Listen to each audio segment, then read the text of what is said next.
Salam sejahtera untuk kita sekalian, shalom. Pagi hari ini kita bersama merenungkan firman Tuhan di 1 Korintus pasalnya yang ke-10 ayat 13 bagian B. Di dalam 1 Korintus pasal 10 ayat 13 bagian B.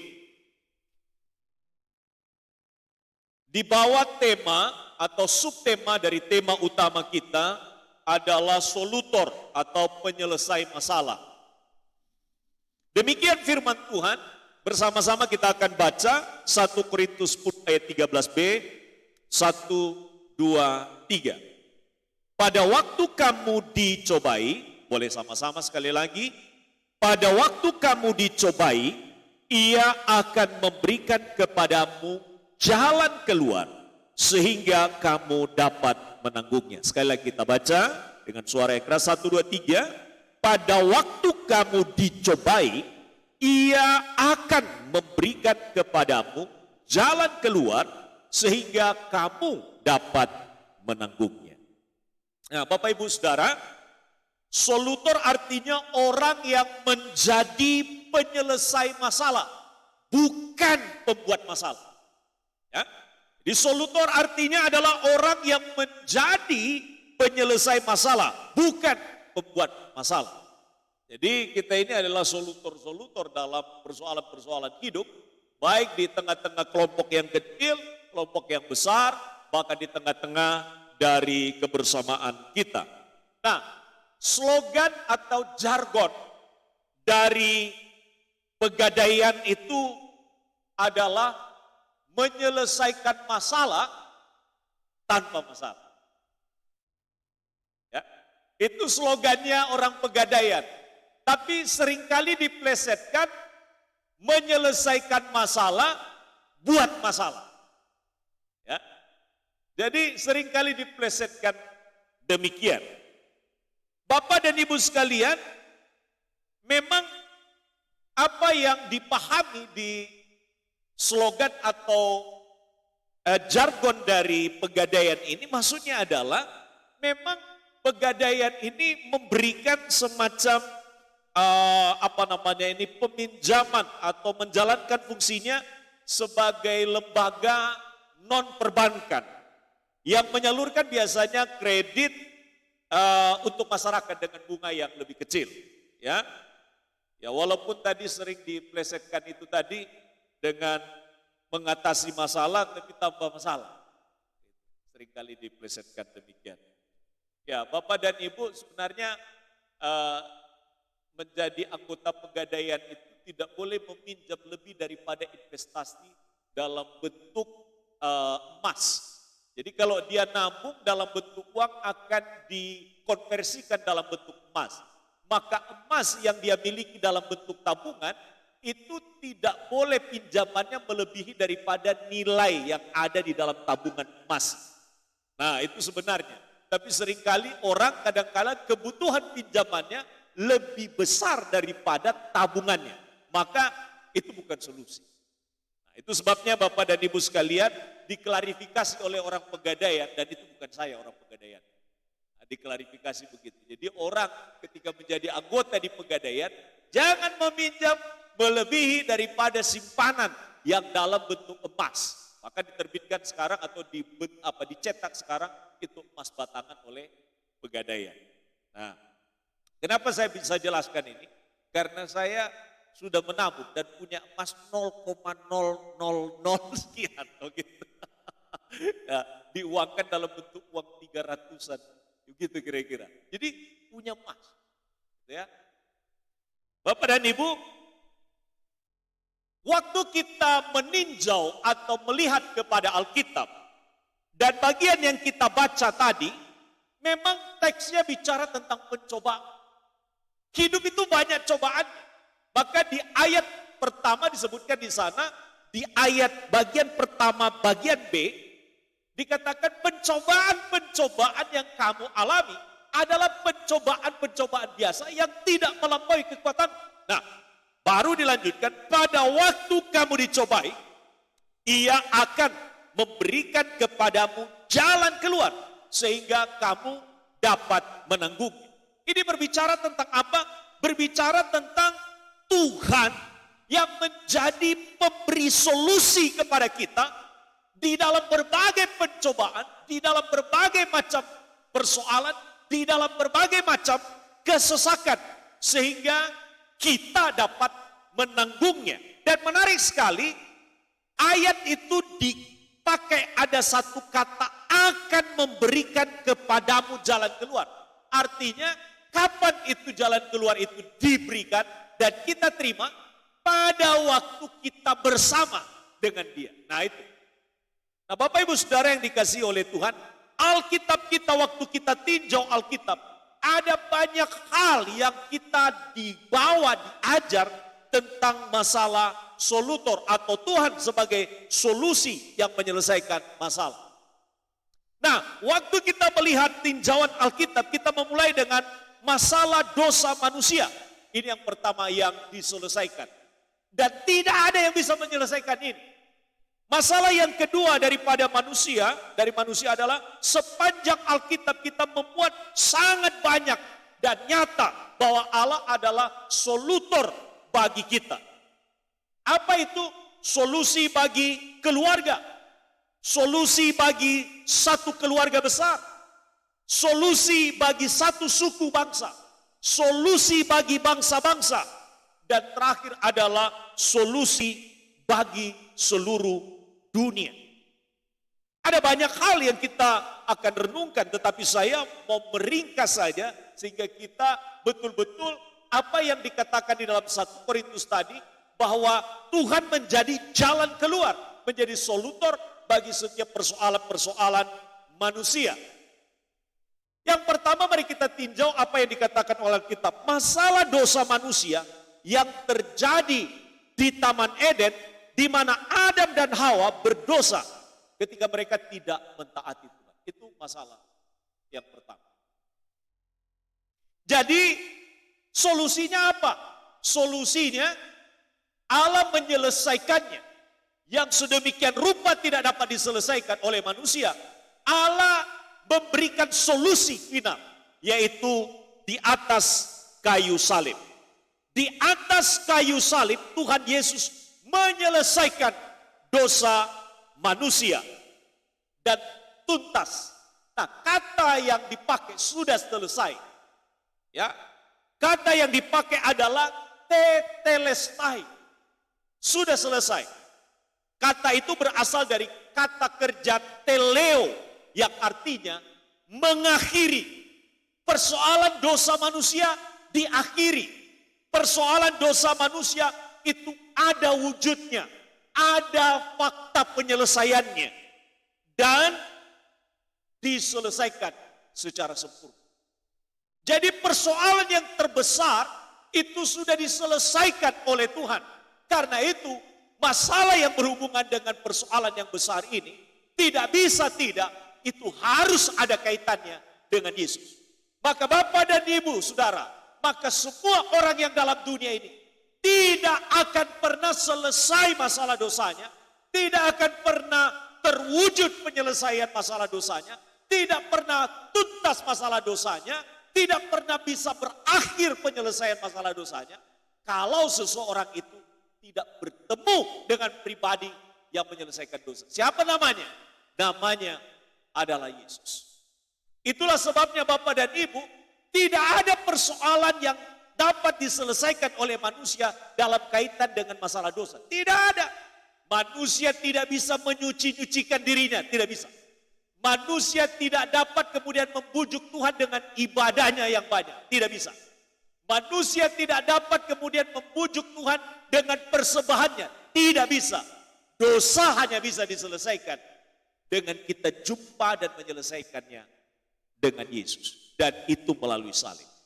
Kata sudah selesai yang dikatakan oleh Yesus di atas kayu salib, itu bicara tentang dia sudah mengakhiri persoalan dari manusia, yaitu masalah dosa.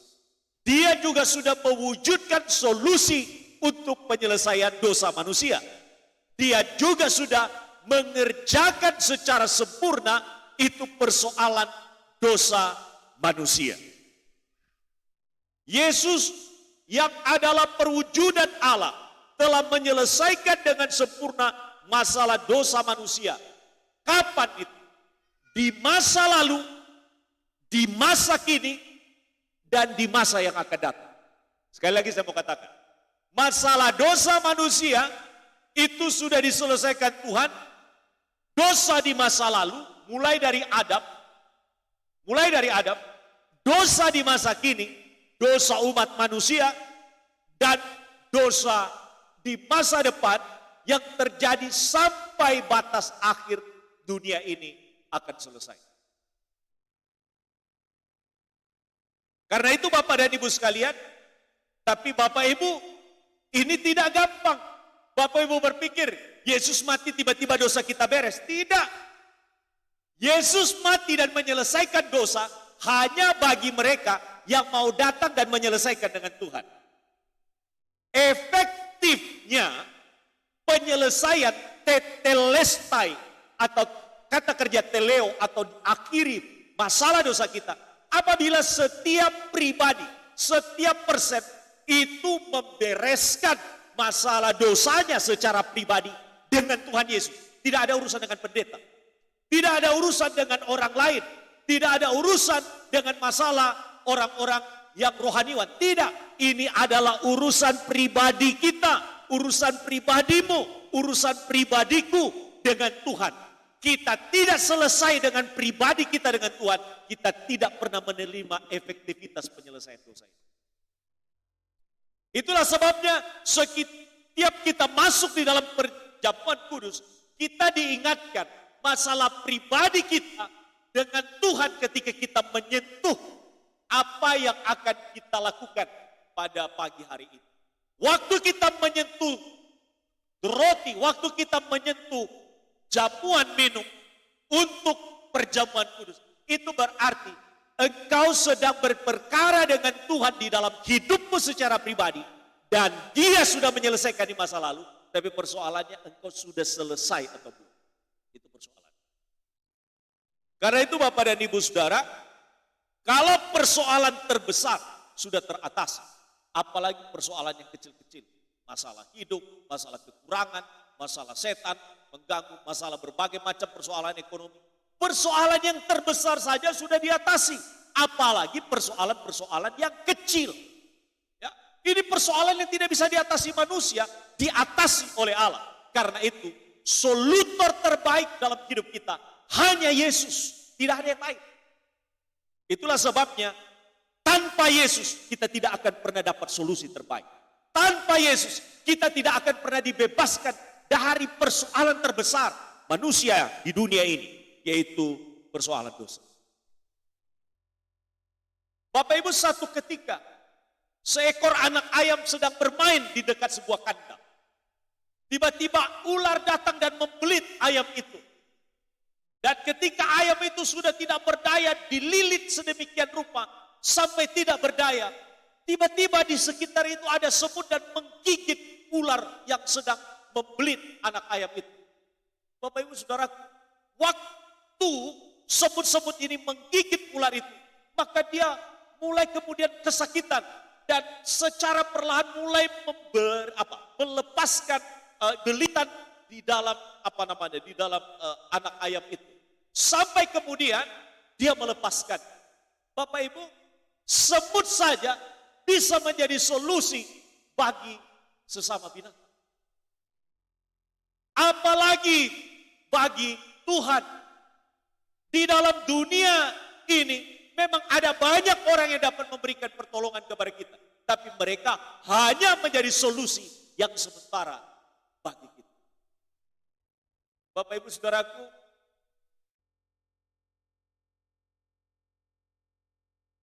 saya dalam minggu ini mengunjungi satu keluarga dan mendoakan tempat mereka.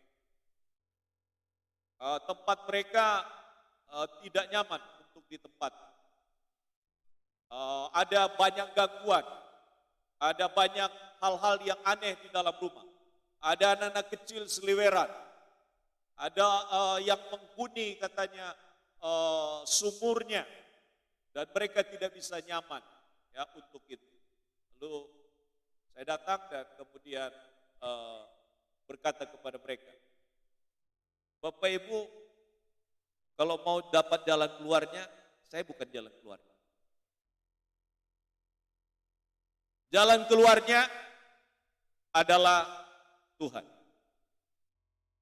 Jadi saya memakai ilustrasi. Saya katakan, kalau seandainya hidup kita ada di dalam tangan Tuhan, itu sama seperti saya sekarang ini memberikan gambaran, lalu saya taruh kunci di tangan saya. Ya. Kunci ini adalah gambaran kita, lalu tangan saya ini adalah gambarannya tangan Tuhan. Lalu kita ada dalam genggaman Tuhan. Maka kalau kita sudah ada dalam genggaman Tuhan, tidak ada dapat seorang pun dapat mengambil kita dari dalam tangan Tuhan, termasuk setan. Dan karena itu kalau seandainya Bapak Ibu memahami ini, maka ingat baik-baik, kuasa tertinggi itu Tuhan. Di bawah kuasa Tuhan itu setan. Di bawah kuasa setan itu manusia. Kita selamanya tidak bisa mengalahkan setan kalau kita tidak memiliki Tuhan.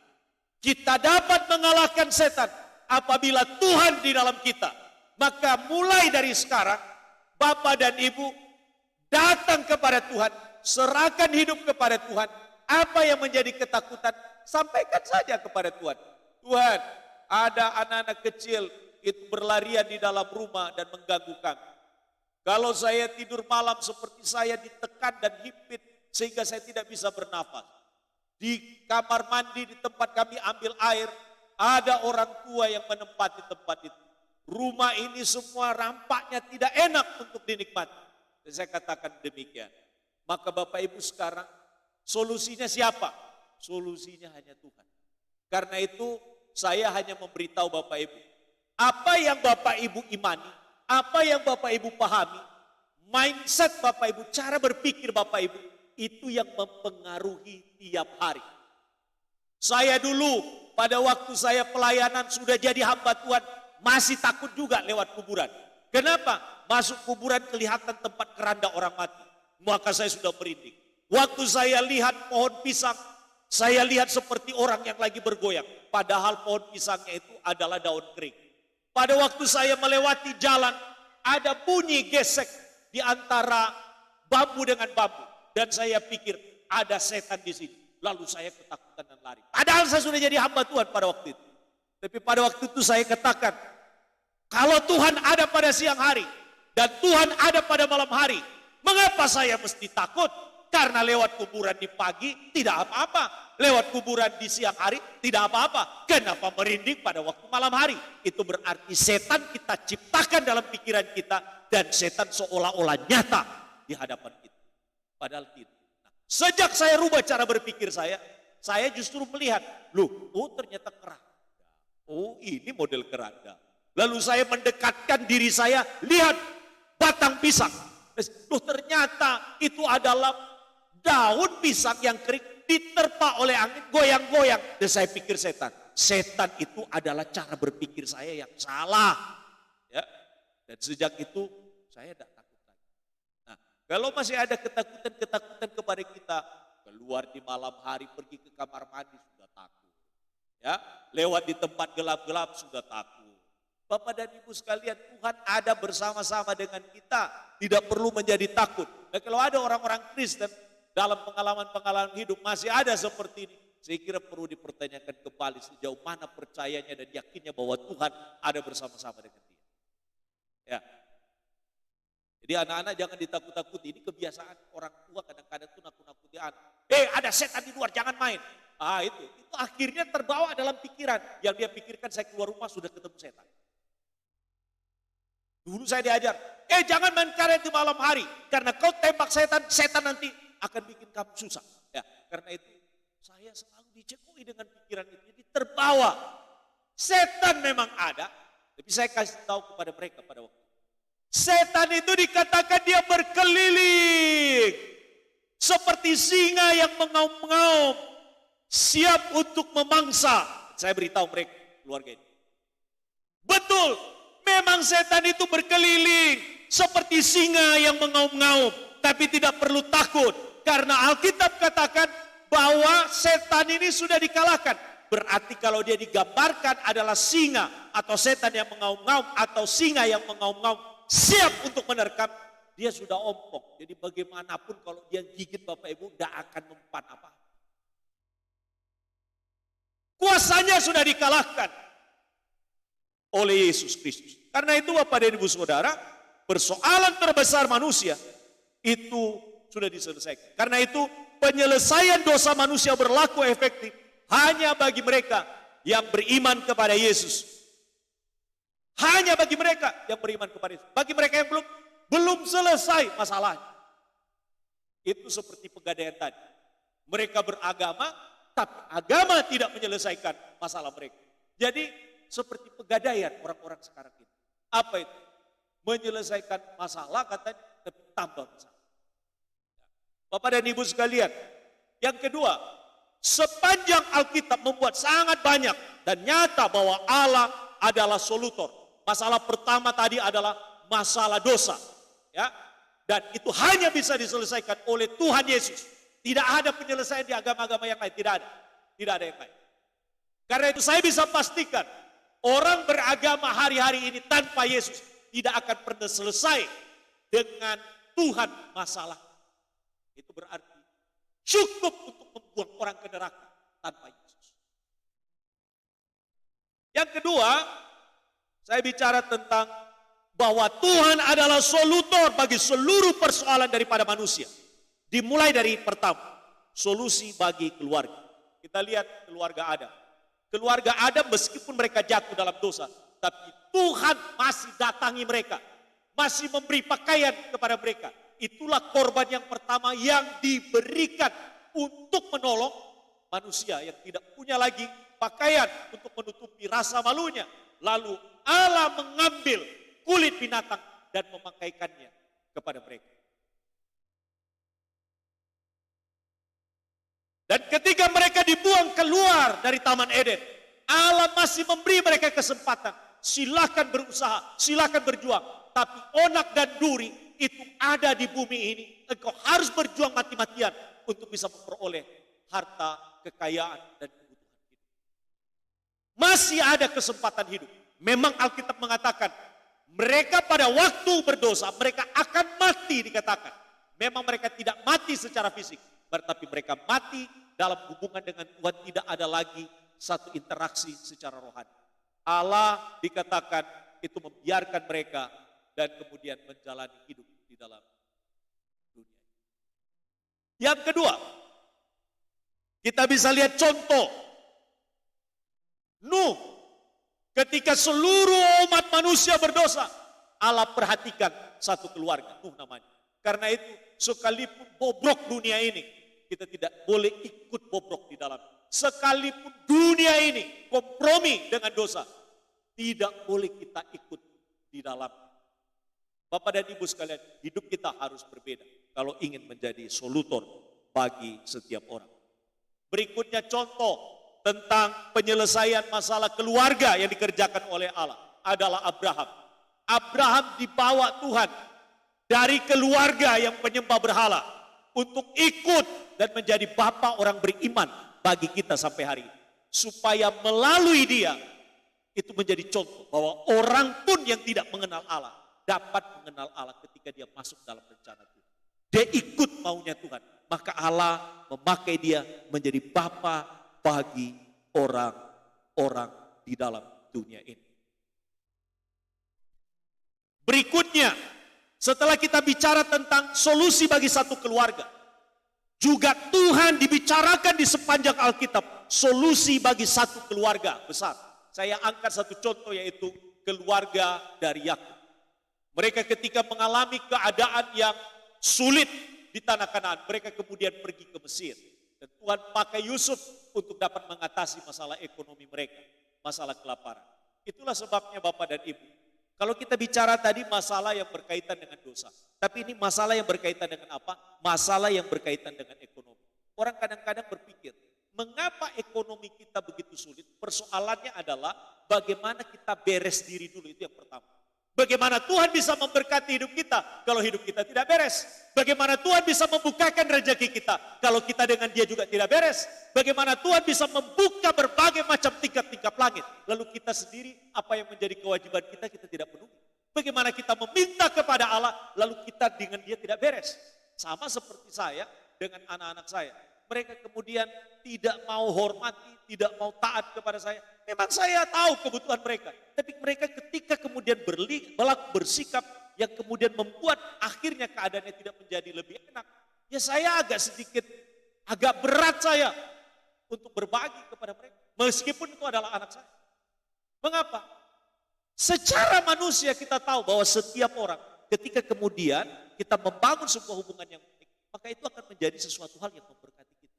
Makanya jangan berbuat sesuatu hal yang dapat menyusahkan teman kita, keluarga kita, orang lain di sekitar kita, teman kerja kita. Karena itu akan menyusahkan diri kita sendiri.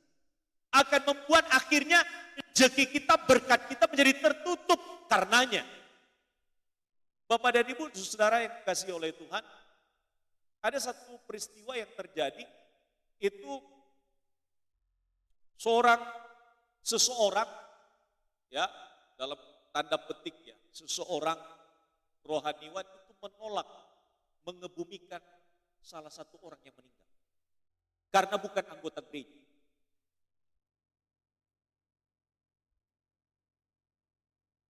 Padahal waktu hidup dia sudah minta kalau bisa dikebumikan di situ. Tapi karena bukan anggota gereja dan tidak menjadi bagian dari perkumpulan itu, akhirnya Bapak Ibu Saudara apa yang terjadi? Akhirnya dikebumikan di tempat yang lain. Dan ternyata yang support, yang dukung pelayanan hamba Tuhan ini justru adalah keluarga dekat dari orang yang meninggal.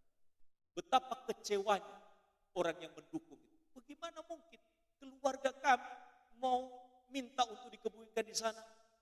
Bagaimana ditolak?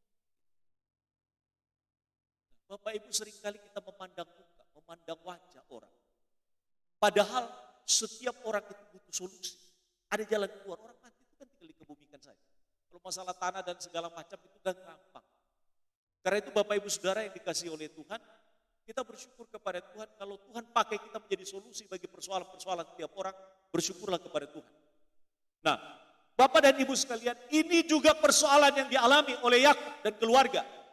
Tuhan memberikan solusi untuk mereka dengan memakai Yusuf, dan kemudian di Mesir, Yusuf menjadi solusi bagi satu bangsa. Perhatikan, melalui keluarga kita, melalui salah satu anggota keluarga kita, melalui kita bisa menjadi berkat bukan hanya dalam kelompok kecil, tapi juga menjadi berkat bagi lebih banyak. Mari kita belajar dalam hidup untuk menjadi solutor bagi setiap persoalan. Bapak dan Ibu sekalian, berikutnya adalah solusi bagi satu suku bangsa. Tuhan menjadi solusi ketika kemudian umat Israel berteriak minta tolong kepada mereka di Mesir. Mereka mengalami satu perbudakan yang menyiksa mereka. Tuhan dikatakan mendengar seru mereka dan menolong mereka. Tapi dikatakan umat ini masih tegar tengkuk. Ketika mereka dituntun oleh Allah, mereka bilang begini, apakah karena tidak ada kuburan di Mesir sehingga kami dibawa untuk mati dan dikebumikan di padang gurun ini? Kami mau menikmati bawang, kami mau menikmati daging, kami mau menikmati roti dan kembali ke Mesir. Banyak orang seperti ini. Kok ikut Yesus terlalu banyak kesulitannya? Bukan terlalu banyak kesulitannya, kita yang harus diproses menyesuaikan diri dengan maksud Tuhan. Supaya apa? Supaya kehendaknya, maunya, keinginannya itu bisa kita ikuti dengan baik. Maka dikatakan tadi ayat yang kita baca tadi, pada waktu itu Ia akan memberikan kepada kita jalan keluar. Kapan itu? Pada waktu kita taat, pada waktu kita ikuti apa yang menjadi arahan dan maunya Dia. Saya bicara lagi tentang bagian yang keempat, solusi bagi bangsa-bangsa. Apa solusi bagi bangsa-bangsa? Karena perjalanan hidup manusia makin hari itu perlu terus ditolong, perlu diberi solusinya. Yesus sudah tidak ada lagi secara fisik dalam dunia. Lalu apa solusinya? Dia mempersiapkan 12 orang. Mempersiapkan 12 orang. Untuk apa? Untuk dapat melanjutkan pelayanan pemberitaan Injil kepada dunia ini. Injil diberitakan melalui rasul-rasul dengan peristiwa Pentakosta untuk Injil Allah boleh sampai dan kita bisa menikmati. Maka kita sekalian baik di Jawa, baik di Sumatera, baik di Papua, baik di bagian timur, ada misi-misi yang datang memberitakan Injil sehingga sampai kepada kita sampai pada hari ini. Lembaga kita sendiri yang ada di dalam gabungan One Mission Society, itu OMS, itu telah mengutus bukan hanya di Indonesia, tapi di ratusan negara. Kalau tidak ada orang yang pergi, bagaimana misi pemberitaan Injil Allah ini bisa sampai? Maka saya mau katakan, Injil Allah, solusi bagi bangsa-bangsa juga diberikan. Yang terakhir, sebagai penutup, Tuhan adalah solusi bagi dunia ini. Dunia ini membutuhkan Yesus. Itulah sebabnya mengapa kita hadir menjadi bagian yang akan membawa sebuah cara hidup yang berbeda. Kenapa? Karena dunia ini sedang membutuhkan Yesus. Dan melalui kita dipakai oleh Dia. Persoalan utama manusia adalah penyelesaian dosa, di mana Yesus menyelesaikannya di atas kayu salib. Dan kita harus membawa berita ini. Yesus sudah menyelesaikan di atas kayu salib, tapi tugas kita belum selesai. Ya, tugas kita belum selesai. Maka hari ini kita akan lantik. Ada majelis harian dan ada juga komisi-komisi yang akan dilantik hari ini. Ya. Tugasnya adalah untuk dapat utama dipakai untuk menjadi alat dalam tangan Tuhan untuk Injil Allah dalam gereja. Bukan yang lain-lain. Utamanya adalah untuk melayani supaya Injil Allah disebarkan.